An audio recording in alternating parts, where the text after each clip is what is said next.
Hey y'all, I want to tell y'all about this running joke. I ain't got no makeup on, so y'all gonna have to bear with me. But it's story time. I'll take my glasses off. I had called this old boyfriend of mine, right? Cause me and my old man kind of breaking up. So you be going backwards. And let me call this man. I ain't talked to him in 10 years. Then he got money. He got money. Well off. So I called him, and usually he don't talk to me, but this time he took a minute because he said he married. He remarried. So I said, let me call him and see if his wife's still putting up with him. So I called him, man, I'm talking. He's talking just like he talked, 20 years ago. I met him when I was 25. He was 35.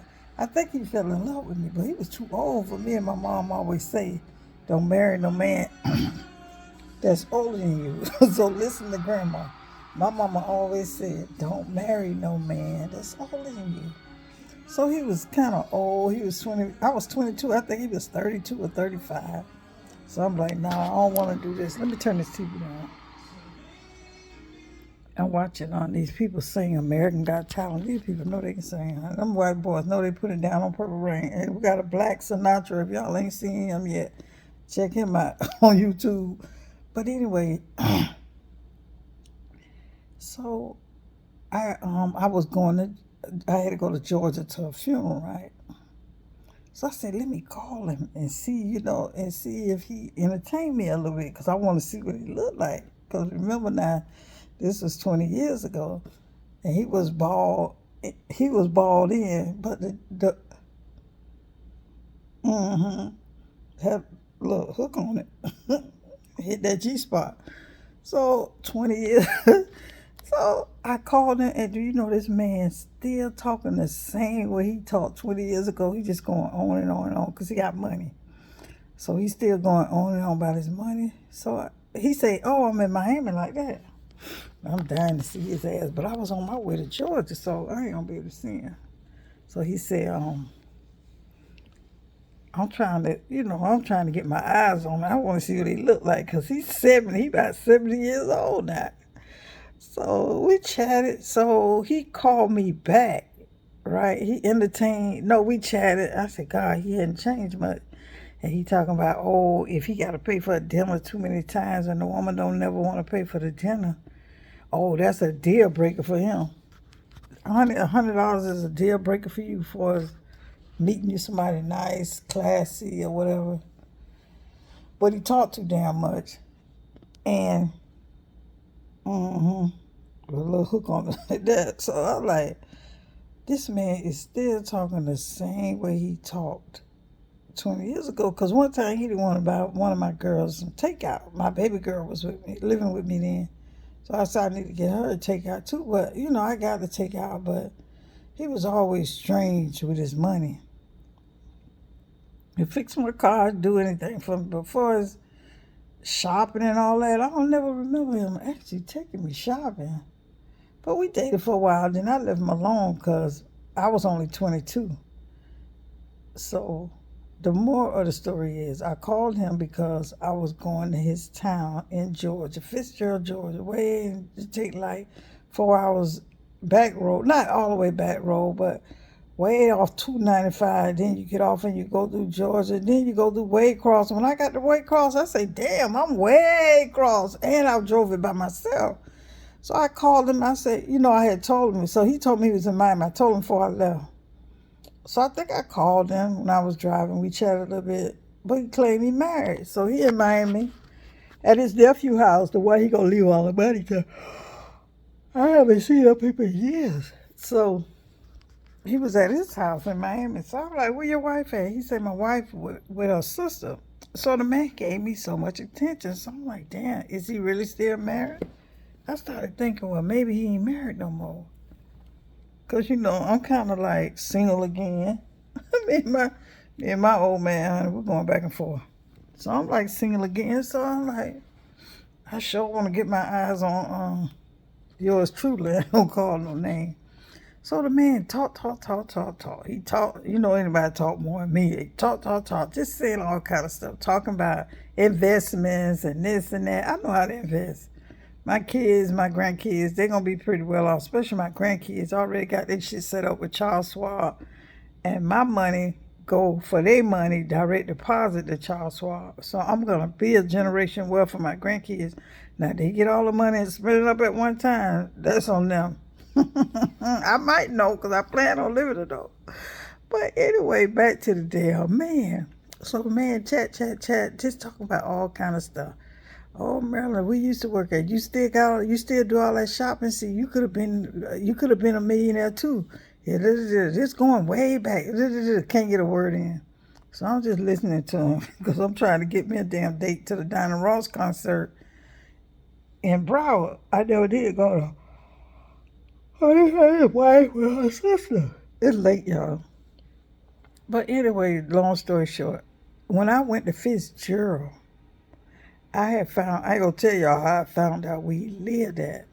But Fitzgerald, if you know where Fitzgerald and Douglas, Georgia and all them places at, I got an auntie live in Douglas, Georgia. I'm like, damn, Punkin, I didn't know you came back this far. But way in Fitzgerald.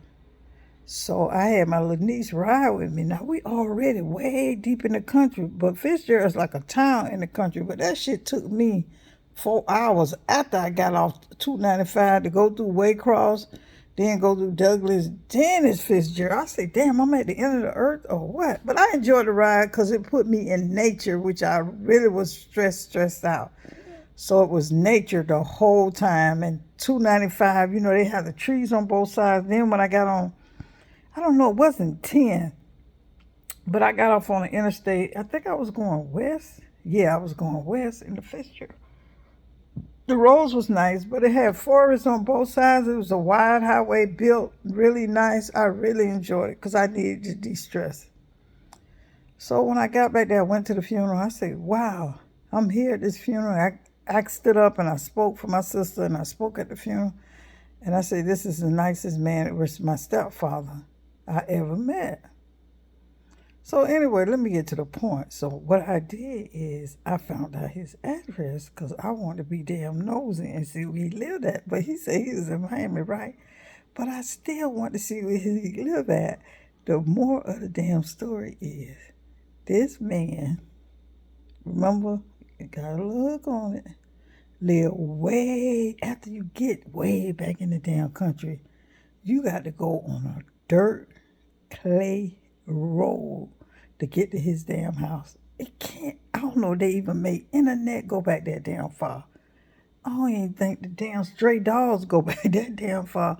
Honey, I'm in my damn brand new car. So I'm thinking about, I got a little bit down that damn clay road. I said, you know what? I think it had rained, or maybe it was raining. I turned around. I said, I am not going to be able to put my eyes all on that house.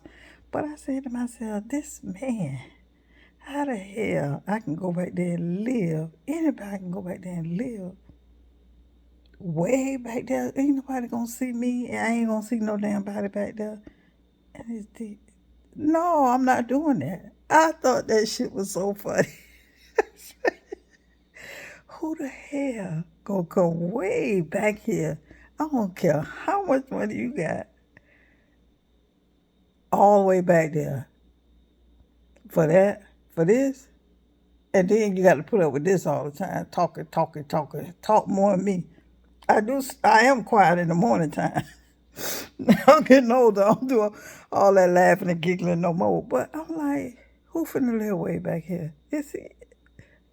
It's not my problem anyway, though. But no, at my age, I'm still getting it in. That thing, though, take a man. Honey, I thought that thing was so damn funny, but that's the running joke. And go live on a dirt clay road with a millionaire that, he gonna feed you. Now, I ate real good every time I was with him. Lobster, steaks, none of that's not an issue. Boat, going out fishing, none of that. But let me talk about going to the damn mall, spending $200 or $300. And this was back in the 80s when everybody had money. Things were plentiful. At least I thought they was. If they wasn't, I didn't know. Because I had just got out of the military in 1986. times were hard there for some people, but it wasn't hard for me. So sometimes when times not hard for you, you know, you don't know nothing about no recession and all that going on, and gas going up, because you got money. You can't really feel it. Back on the dirt road, chatting. And somebody's still married to him. That's good. I'm glad she's still with him. But I sure would like, I still want to see you, baby. I still love you, honey. I still want to see you again. I ain't married to nobody, so I still want to see you again. All right, that's the moral of the story. That was story time. See you later. Toodaloo. Bye bye.